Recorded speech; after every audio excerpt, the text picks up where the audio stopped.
अभी हम कहानी के अगले भाग पे आते हैं। अभी तक आपने जाना कि विवान हमेशा के कॉलेज गया हुआ था क्योंकि आज उसको अपनी कॉलेज की डिग्री मिलने वाली थी। लेकिन अमीशा की मम्मी वहाँ पर नहीं आ पाई क्योंकि उनकी तबीयत ख़राब थी। इस वजह से विवान ने सोचा क्यों ना मैं अमीशा के कॉलेज जाकर उसको सरप्राइज़ दूँ। तो अब आगे उसे विश्वास ही नहीं हुआ कि वो सच में यहाँ है। विवान ने दूर से ही मुस्कुराकर थम्स अप किया। उस पल अमीशा की आंखों में आए आंसू अब उदासी की नहीं थे बल्कि वो मुस्कुराई, शायद पूरे दिल से। फिर उसने स्टेज पर जाकर अपना सर्टिफिकेट लिया। पूरा ऑडिटोरियम तालियों से गूंज उठा, लेकिन उसके लिए सबसे खास ताली वही थी जो भीड़ के बीच खड़े एक इंसान ने बजाई थी। फंक्शन खत्म होने के बाद जब वो बाहर आई तो विवान वहीं खड़ा था। कॉन्ग्रेचुलेशंस, उसके सर्टिफिकेट की तरफ देखते हुए कहा। हमेशा कुछ पल तक कुछ बोल ही नहीं पाई, फिर धीरे से बोली, आप यहाँ? विवान ने कंधे उचकाए। किसी को तो आना ही था, बस इतना ही। लेकिन ये शब्द सीधे उसके दिल तक पहुँच गए, क्योंकि उस दिन पहली बार अमीशा को महसूस हुआ कि ज़िंदगी ने उससे बहुत कुछ छीना ज़रूर था, लेकिन शायद अब उसे ऐसे लोग भी मिल रहे हैं जो बिना किसी रिश्ते के अपनापन एहसास दे रहे हैं। और उसी पल उसके मन में विवान के लिए सम्मान और भी गहरा हो गया। फंक्शन ख़त्म होने के बाद अमीशा बार बार विवान को धन्यवाद कर रही थी। सर, आपने मेरा इतना सब किया, thank you so much, Vivaan ने हल्के से कहा। अरे इतनी बार थैंक यू मत बोलो, लेकिन अमीशा रुक ही नहीं रही थी। उसके लिए आज का दिन बहुत ज़्यादा ही भावुक था। कुछ देर बाद वह विवान के कॉलेज के पीछे बने शांत कुछ देर बाद वो विवान को कॉलेज के पीछे बने शांत गार्डन की तरफ ले गई।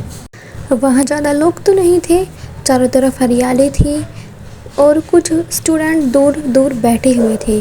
हमेशा कुछ पल शांत रही, फिर अचानक उसने आगे बढ़कर विवान को गले लगा लिया। विवान एकदम से चौंक गया।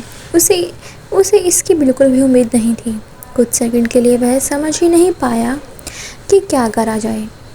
फिर उसने भी धीरे से उसके कंधे पर हाथ रख दिया। अमीशा की आंखों में नमी थी। वह भावुक होकर बोली, सर, आज अगर आप नहीं होते ना तो मुझे बहुत बुरा लगता। अगर आप नहीं आते ना तो मुझे बहुत बुरा लगता। उसकी आवाज़ भर्रा गई। सबके साथ कोई ना कोई था और मुझे लगा था कि मैं अकेले हूँ। विवान चुपचाप सुनता रहा। अमीशा ने धीरे से कहा, आप बहुत अच्छे इंसान हैं, पता नहीं मैं आपका एहसान कैसे चुका पाऊंगी। विवान ने हल्की मुस्कान के साथ जवाब दिया, हर चीज़ का हिसाब नहीं रखा जाता हमेशा। कुछ देर बाद दोनों अलग हुए। उसी समय अमीशा का एक दोस्त वहाँ आ गया। उसे देखकर मुस्कुराया, अरे तुम दोनों यहाँ हो। फिर उसने मजाक में कहा, चलो मैं फिर फ़ोटो खींच देता हूँ तुम्हारी। अमीशा तुरंत तैयार हो गई। उसने अपना सर्टिफिकेट हाथ में लिया और विवान के साथ खड़ी हो गई। 2-3 फ़ोटोज़ खींची गई। एक फ़ोटोज़ में दोनों मुस्कुरा रहे थे, एक में हमेशा अपना सर्टिफिकेट दिखा रही थी और एक कैंडिड फ़ोटो भी था जिसमें दोनों हंस रहे थे। कुछ देर बाद उसने उनमें से एक फ़ोटो अपनी इंस्टाग्राम स्टोरी पर लगा दी। ऊपर लिखा, one of the most special days of my life, thank you for being there. और उसने विवान को मेंशन भी कर दिया। फ़ोन पर नोटिफिकेशन आते ही विवान ने स्टोरी देखी। वह कुछ पल तक तो फ़ोटो को देखता ही रहा, फिर बस इतना सा रिप्लाई दिया, proud of you, you earned it. उस मैसेज को पढ़कर अमीशा के चेहरे पर फिर से मुस्कान आ गई, क्योंकि आज उसे अपनी अचीवमेंट की खुशी थी, लेकिन उससे भी ज़्यादा खुशी उसे इस बात की थी कि उस खुशी को बांटने के लिए कोई उसके साथ मौजूद था। उस दिन का बाकी समय विवान के लिए काफ़ी अलग रहा। कॉलेज से लौटते समय भी उसके चेहरे पर वही हल्की सी मुस्कान बनी हुई थी। कार चलाते हुए उसे बार बार आज का फंक्शन ही याद आ रहा था। अमीशा का स्टेज पर जाना, उसका सर्टिफिकेट लेना और फिर उसे देखकर खुश हो जाना। काफ़ी समय बाद उसे ऐसा महसूस हुआ था कि उसने किसी के लिए सच में कुछ अच्छा किया है। घर पहुंचकर उसने अपनी जैकेट उतारी और सीधे अपने कमरे में चला गया। वो कुछ देर बाद बेड पर लेटा रहा, लेकिन आज उसका मूड काम करने का बिल्कुल भी नहीं था। ना ही बिजनेस फाइल्स देखने का था और न ही मीटिंग्स के बारे में सोचने का था। आज उसका मन हल्का था। बहुत दिनों बाद तभी उसके एक दोस्त का फ़ोन आया। भाई, आज कहाँ गायब है? विवान हंस पड़ा। घर पर हूँ, चल निकल, सब लोग मिल रहे हैं। आज? हाँ आज। बहुत दिन हो गए साथ बैठे हुए। विवान ने कुछ सेकंड सोचा, फिर बोला, ठीक है आता हूँ। करीब 1 घंटे बाद वह अपने दोस्तों के साथ शहर के एक बड़े लॉन्च में था।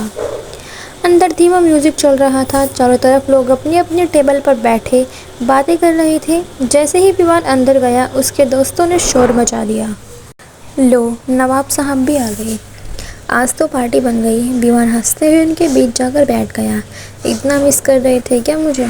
नहीं, तेरे पैसे मिस कर रहे थे। ये सुनकर सब लोग हंस पड़े।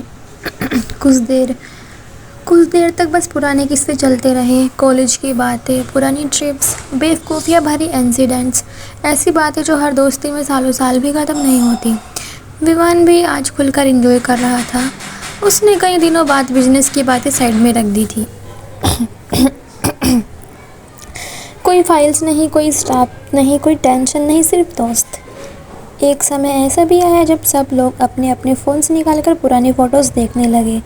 किसी ने पुरानी ट्रिप की फ़ोटो दिखाई, किसी ने कॉलेज फेस्ट की। फिर अचानक एक दोस्त बोला, याद है तू गिटार बजाता था? विवान कुछ पल के लिए चुप हो गया। हाँ भाई, तू स्टेज फाड़ देता था।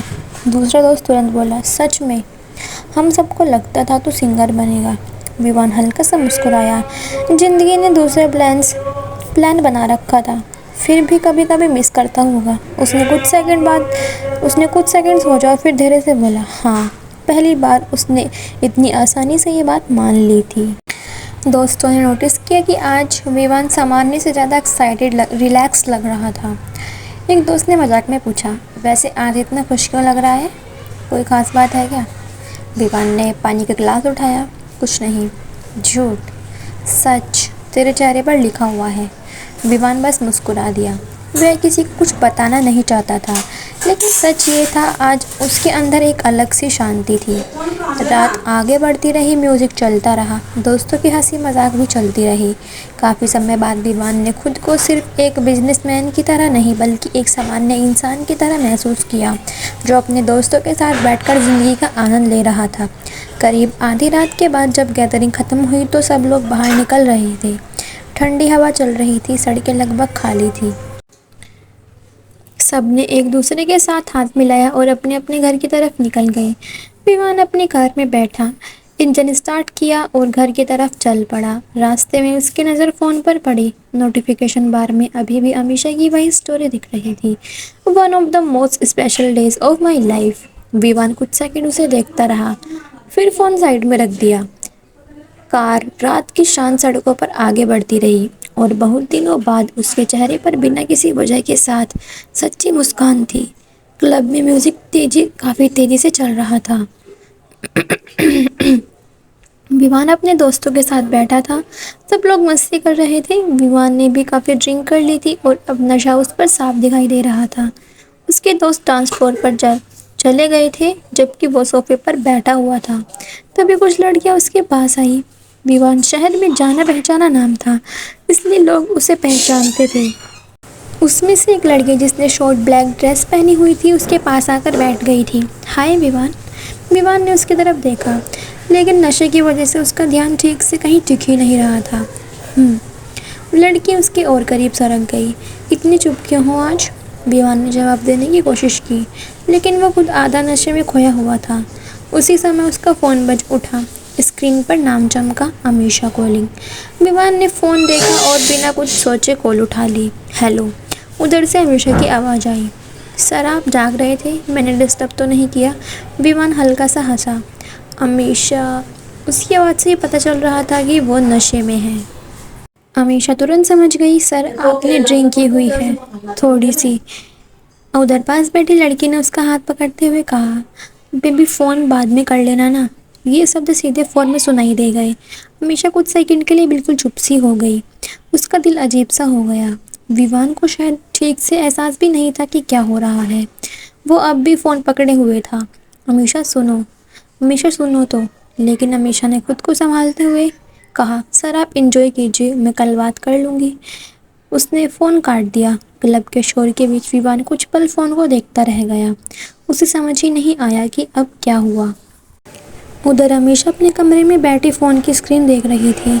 उसने खुद से कहा, वो अपनी ज़िंदगी जी रहे हैं, इसमें मुझे क्यों बुरा लग रहा है। लेकिन जितना वह खुद को समझाने की कोशिश कर रही थी, उतना ही उसके मन में एक अजीब सी बेचैनी बढ़ रही थी। उधर अमीशा ने कॉल तो काट दी थी, लेकिन उसके बाद काफ़ी देर तक फ़ोन उसके हाथ में ही रहा। उसके कानों में बार बार वही गूंज रही थी, बेबी फ़ोन बाद में कर लेना। उसने तुरंत खुद को डांटा, मुझे इससे क्या फ़र्क पड़ता है, वो मेरी ज़िंदगी में कौन है। लेकिन जितना वो खुद को समझाने की कोशिश करती, उतना ही उसका मन बेचैन हो रहा था। आखिर उसने फ़ोन साइड में रखा और सोने की कोशिश की, लेकिन उस रात उसे देर से नींद आई। तो दोस्तों, इसका अगला पार्ट मैं अभी आपको नेक्स्ट पार्ट में दूंगी। आई होप आपको ये वाला पार्ट पसंद होगा। आपसे रिक्वेस्ट है कि आप मेरे चैनल को सब्सक्राइब ज़रूर करें।